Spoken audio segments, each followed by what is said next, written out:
Hello everyone, my name is Simran and today we are going to practice more of continuous tenses. In the previous class we practiced some questions of present continuous tense, and in this class we are going to take some questions of past continuous, present continuous and future continuous as well. So let me give you a brief introduction about these tenses. These tenses are about the actions which are in progress, okay, or which were in progress in the past or will be going on in the future. So let me tell you the structure of each of these.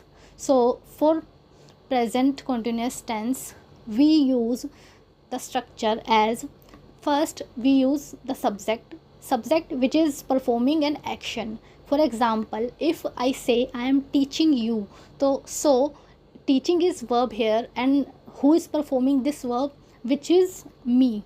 So I is the subject. Then we use helping verb are is mr, and is mr are helping verb, and we use these helping verb according to the subjects. For example, with I we use am, with he she it we use is, and with they and we use are. Okay, so we saw the structure, that is subject plus helping verb which is mr, and present participle. For present participle we have to add ing in the main verb or the principal verb. For example, I gave you example in earlier that I am teaching you. So here teach is the verb and ing is the present participle, and then we use object which comes in the last. Okay, so this was the structure. Let me give you some more examples to practice. So first example is, here is given I dash go to the market. We have to convert it in present continuous tense. So we all know that with I we use am. So here helping verb will be am, and with go we have to add ing, so that we make it a present participle. So the sentence will be like, I am going to the market. So let's come to the next question. He go to the gym. He dash to the gym. For this sentence we have to first consider the helping verb. For example, with he we use is. So here helping verb will be is, and with go we have to add ing. So the sentence will become, he is going to the gym. So let's come to the next question. They dash go to the park. We all know that we and they, with we and they we use are. So they are going to the park. Again we made present participle by adding ing in the verb. Let's come to the next question. I dash come to the party. I dash come to the party. I am coming to the party. Diwali is coming soon. Diwali is a singular noun, so we have to add is with Diwali. Diwali is coming soon. So let's come to the next question. I am leaving now. With I we use am, and with leave we have to add ing. I am leaving now. I dash learn English. I am learning English. I dash teach a new class. I am teaching a new class. I dash wait for the bus. I am waiting for the bus. You dash confuse me. You are confusing me. मैं एक बार ज़रा आपको इसका sentence structure लिख के दे देती हूँ.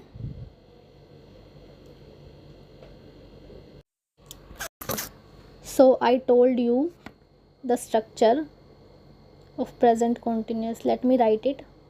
There is a subject first, then helping verb,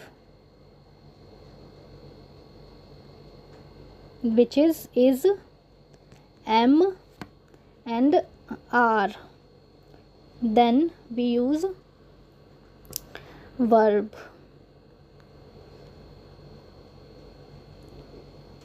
हमें वर्ब को प्रेजेंट पार्टिसिपल में कन्वर्ट करना पड़ता है. Then we use object.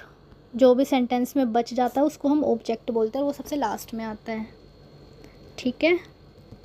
सो ये हो गया आपका प्रेजेंट पार्टिसिपल प्रेजेंट कॉन्टिन्यूअस का स्ट्रक्चर.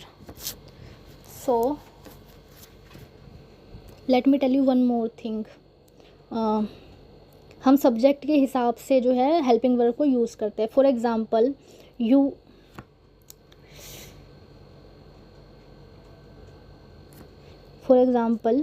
यू के साथ में हम आर लगाते हैं.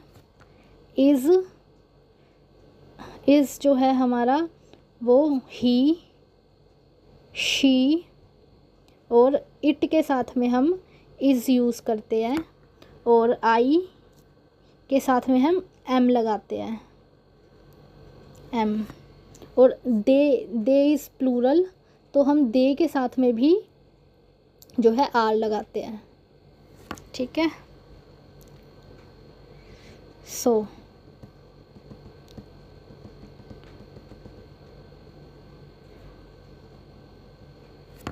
अब let's come to the question. You के साथ में हमने देखा हम आर लगाते हैं, तो कन्फ्यूज़ के साथ में हम ING लगाएंगे और ये बन जाएगा you are confusing me.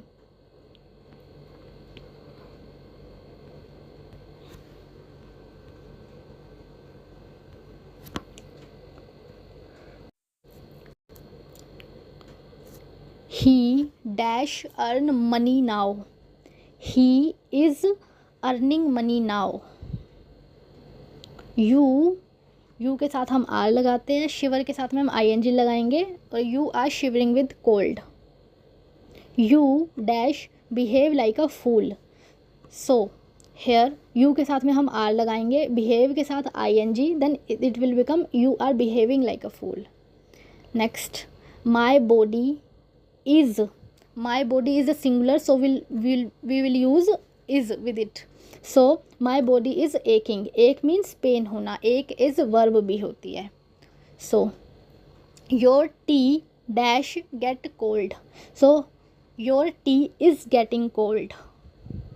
Your hands are feeling very cold. My eyes are stinging. I am feeling very much better today. Today, man is moving rapidly towards his own destruction. I am going shopping. Shopping जो है यहाँ पे एक noun है. The river is running full. नदी बह रही है. Let's come to the past continuous tense. So अब हम पास्ट कॉन्टिन्यूस का स्ट्रक्चर देखते हैं. तो हम पास्ट कॉन्टिन्यूस के स्ट्रक्चर के लिए हमें जो है सबसे पहले देखना होगा यहाँ पे वॉज और वर जो है ये दोनों ही हेल्पिंग वर्ब होती है. Helping verb. तो हम किसके साथ वॉज और किसके साथ वर यूज़ करते हैं, let's see.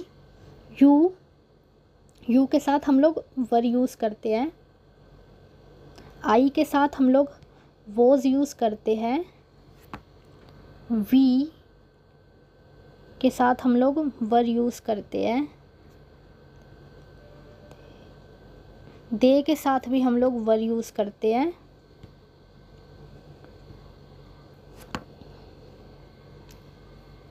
So fine, let's make some sentences.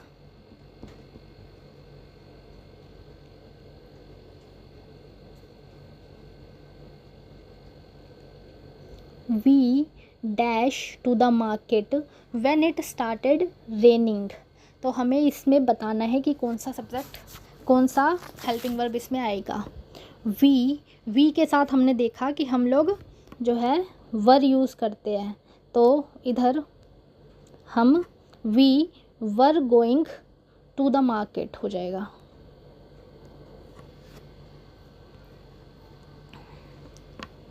Let's come to the next.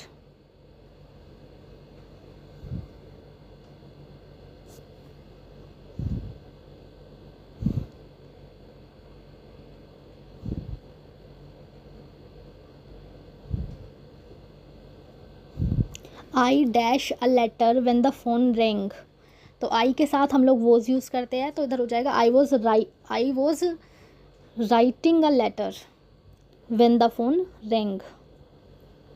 He dash at me during the meeting. He के साथ हम लोग वॉज यूज़ करते हैं, शी के साथ भी हम लोग वॉज यूज़ करते हैं, और इट के साथ में भी हम लोग वॉज यूज़ करते हैं. तो he was looking at me during the meeting. The wind was blowing very strongly last night. People dash water from a well. People जो है वो प्लूरल है, तो हम इसके साथ में वर यूज़ करेंगे. तो people were drawing water from a well. Fill in the blanks. We dash go to the park. We के साथ हम लोग वर यूज़ करते हैं, तो we were going to the park when we saw the accident. Let's come to the next. I dash write an email when the power went out. तो जब बत्ती गई तो हम एक ईमेल लिख रहे थे. I was writing an email when the power went out. He dash come to the party when we left. He was coming to the party when we left. The TV dash function normally until yesterday. कल तक TV जो है अच्छे से काम कर रहा था, तो यहाँ पे बनेगा TV was functioning normally until yesterday. Buffaloes dash wallow in the mud when we passed by. Buffaloes is plural, so we will use were. Buffaloes were wallowing in the mud when we passed by. Sentence arrangement. We have to rearrange the following sentences in the correct order. Were waves crashing on the shore. So we know the sentence structure. So according to the sentence structure, we have to use subject first. So here in this subject, waves is the subject, were is the helping verb, and crashing is the verb, and on the shore is the object. So the sentence will be like, waves were crashing on the shore. Waves subject है, were helping verb है, crashing verb plus ING है, और ये जो है ये object है. Okay, let's move to the next. Yesterday I was this book reading time this. Let's rearrange this sentence. Okay,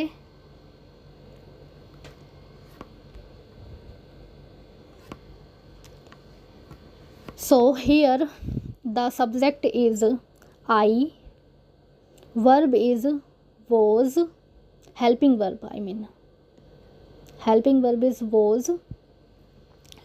And verb, main verb is reading. Reading. And object. Object is this book.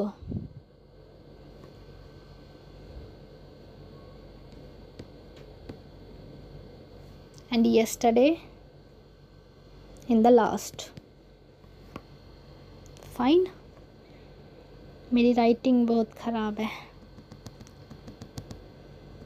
So let's practice next.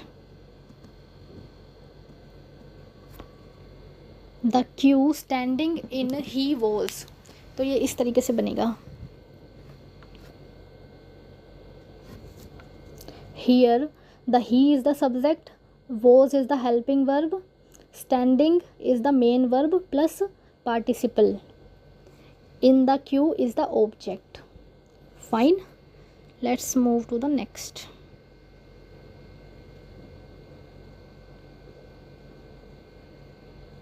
Were, water, a well, people, drawing, from. So people is subject. People is subject, plural subject. So with plural subject we use were. People were. Drawing is the main verb and ing. Drawing. Water. Water is the object. From a well. Okay. Let's practice some questions of future continuous tense. Future continuous tense. He dash come home at 8 AM tomorrow. तो इसका sentence structure देखते हैं पहले. सब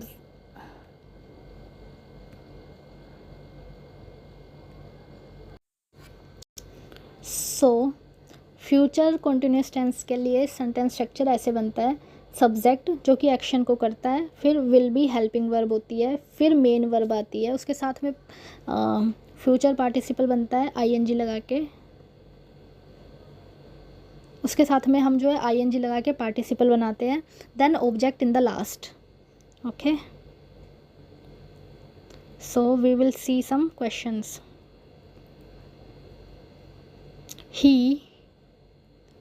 He dash come home at 8 PM tomorrow. He, so we saw that with he we will use will be. He will be coming home at 8 PM tomorrow.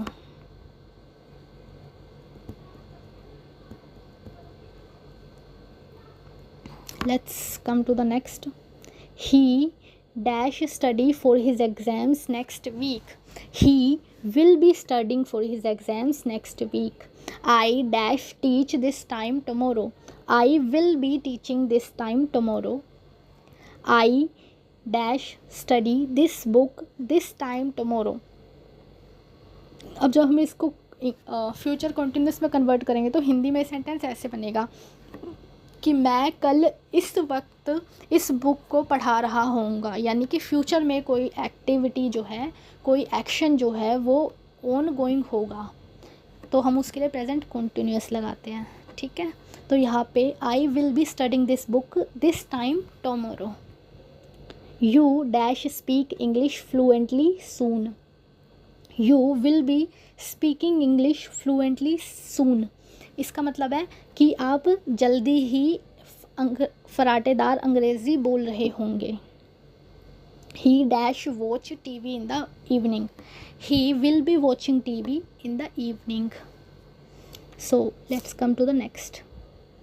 He dash go to the gym tomorrow morning. He will be going to the gym tomorrow morning. He dash he dash laugh at the joke. He will be laughing at the joke. He dash listen to the radio. He will be listening to the radio. Boys dash play football in the park. Boys were playing football in the park. Oh sorry, boys will be playing football in the park. मैंने इसको past continuous बना दिया था, sorry for that. He dash wait for you at the station. He will be waiting for you at the station. वह आपका जो है station पे इंतज़ार कर रहा होगा. Subject verb agreement. He dash come to the party tomorrow.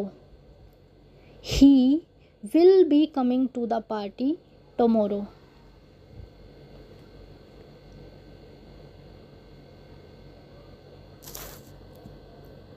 He dash watch TV when you arrive. He will be watching TV when you arrive. जब तुम आओगे वो टीवी देख रहा होगा. Boys dash play in the park all afternoon. Boys will be playing in the park all afternoon. You dash speak English fluently soon. You will be speaking fluently soon.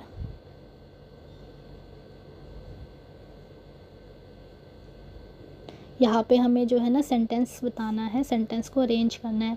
तो यहाँ पे दिया है will be at the station for you waiting he. So here we have to find subject. He is the subject, will be is the helping verb, he will be, waiting is the main verb, he will be waiting for you at the station. Studying object. यहाँ पर जो है ना for you ये direct object है और फिर उसके बाद जो एट द स्टेशन है वो बाद वाला ऑब्जेक्ट है, इनडायरेक्ट ऑब्जेक्ट जो कि डायरेक्ट ऑब्जेक्ट के बाद आता है. Studying this book I tomorrow this time will be. So here I is the subject, will be is the helping verb, I will be studying this book is the direct object. This time tomorrow, कल मैं इस वक्त ये किताब पढ़ रहा हूँगा. I will be studying this book this time tomorrow. TV will be in the evening watching he will be watching TV in the evening. English speaking you soon will be. You will be speaking English soon. यहाँ पर verb subject is you, will be is the helping verb, speaking is the main verb and plus ing. English is the direct object and soon is the indirect object. Playing boys will be in the park. Boys will be playing in the park. Fill in the blanks. He not attend the meeting. He will not be attending the meeting. We dash leave tonight. We will be leaving tonight. हम आज रात निकलेंगे. He dash not come to the class today. He will not coming to the class today. He will not be coming to the class today. आज वह class में नहीं आएगा. I dash go to Mumbai tomorrow. I will be going to Mumbai tomorrow or I will go to Mumbai tomorrow. Both are correct. I will be wearing this dress to the party. हम इस sentence को जो है ना present perfect में भी बना सकते हैं, सॉरी प्रेजेंट कॉन्टीन्यूस में. फॉर एग्जांपल हमने पढ़ा था कि जो प्रेजेंट कॉन्टीन्यूस टेंस होता है वो नियर फ्यूचर को भी दर्शाता है, यानी कि जो करंट में चल रहा होता है प्लस में जो हम नियर फ्यूचर में हम करने वाले होते हैं उसको भी हम इज़ एम आर का यूज़ करके बना सकते हैं. तो हम इस सेंटेंस को ऐसे भी बना सकते हैं कि I am wearing this dress to the party और I am going to wear this dress to the party. दोनों ही जो है हमारे इन तीनों का ही मतलब सेम होंगे. I will be wearing this dress to the party first and then I am wearing this dress to the party second and third will be I am going to wear this dress to the party. हम इस sentence को तीनों तरीके से बोल सकते हैं क्योंकि तीनों ही सेंटेंस जो है नियर फ्यूचर की एक्टिविटी को दर्शाते हैं. So let's come to this. You take part in this competition. You will be taking part in this competition, or you are going to take part in this competition, और you are taking part in this competition. ये बिल्कुल fifth example की तरह हो जाएगा जो अभी मैंने पहले दिया था. तीनों सेंटेंसेस में बना सकते हैं. So here is which dress. अब देखते हैं यहाँ पे जो इंटेरोगेटिव सेंटेंस है ये, तो इंटेरोगेटिव में जो WH फैमिली के मेंबर्स होते हैं, जैसे कि हाउ, विच, व्हेन, ये सब सबसे पहले आते हैं. फिर उसके बाद आता है हमारा सब्जेक्ट. विच ड्रेस हमेशा एक साथ आएगा. जैसे कि हम बोले कि which book is this, sorry who's book is this, तो हुज़ के साथ में ही जो है हमने सब्जेक्ट, हमने जो है बुक लगा दिया, क्योंकि हम बुक के बारे में बात कर रहे थे. ठीक है, सेम इसी तरीके से हम यहाँ पे बुक, यहाँ पे जो है ड्रेस के बारे में बात कर रहे हैं, तो यहाँ पे विच के साथ में ही लग जाएगा. Which dress you wear to the party. Will you be wearing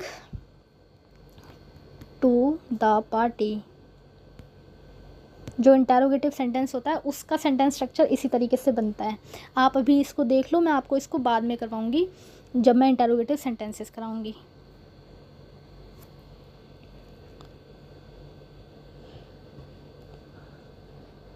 subject verb arrangement. He dash not attend the meeting. He will not be attending the meeting. We dash leave tonight. We will be leaving tonight. He dash not come to the class today. यहाँ पे he won't come. won't के साथ में हम come. He will not come to class today. ठीक है, want जो होती है वो शॉर्ट फॉर्म हो जाती है विल नॉट की. Fine, so let's go ahead. I dash go to Mumbai tomorrow. I will be going to Mumbai tomorrow. I dash wear this dress to the party. I will be wearing this dress to the party. Dash you take part in this competition. ये जो है ये interrogative sentence हो जाएगा. So will, interrogative sentence में will सबसे पहले आएगा. विल के बाद में सब्जेक्ट आएगा, और फिर उसके बाद में विल के बाद में जो विल बी के साथ वाला जो बी होता है वो बी सब्जेक्ट के बाद में आ जाएगा, और फिर उसके बाद verb. So will you be taking part in this competition, ये इस तरीके से बनेगा. Which dress you wear to the party.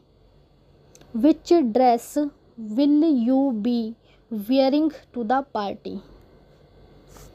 Sentence arrangement. Rearrange. Will meeting he the attending not be.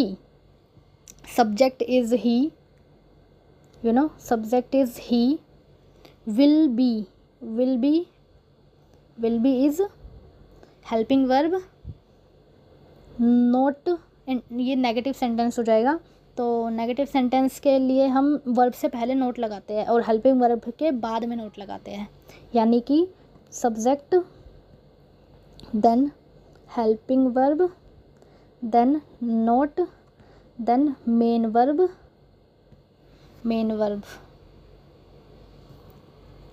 Fine. So he will not be, sorry मैंने ये गलत बता दिया, मैं इसको एक बार दोबारा से करेक्ट कर देती हूँ. जो नेगेटिव सेंटेंस होता है उसके लिए सबसे पहले सब्जेक्ट लगाते हैं, देन हेल्पिंग वर्ब का विल लगाते हैं. अगर विल बी है यानी 2 वर्ड है तो उसमें से पहला वर्ड लगाएंगे और फिर उसके बाद नोट लगाएंगे. फिर उसके बाद जो बचा हुआ वर्ब था यानी कि विल बी का बी जो बचा हुआ था, he will not be, then main verb लगाएंगे, फिर उसके साथ ING, देन ऑब्जेक्ट. ठीक है, तो ऐसे बनेगा. सो ये सेंटेंस इस तरीके से बन जाएगा, ही will not be attending the meeting.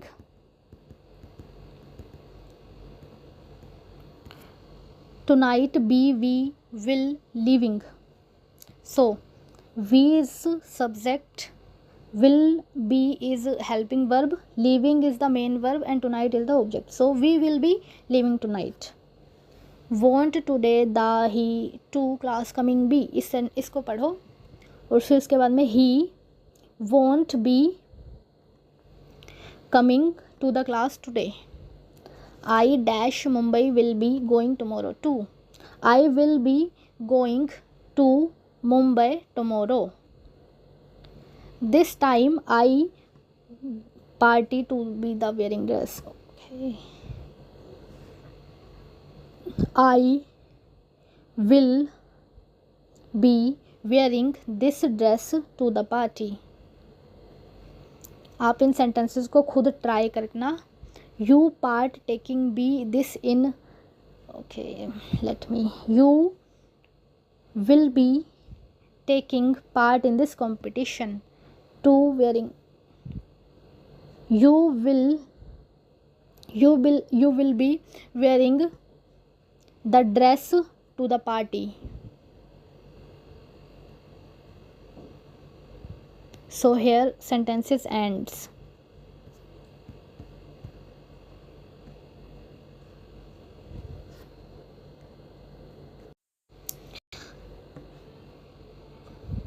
तो हमने present continuous, past continuous and future continuous tenses की जो है प्रैक्टिस करी है. आप भी इन सेंटेंसेस की प्रैक्टिस करना so that you can become perfect in this.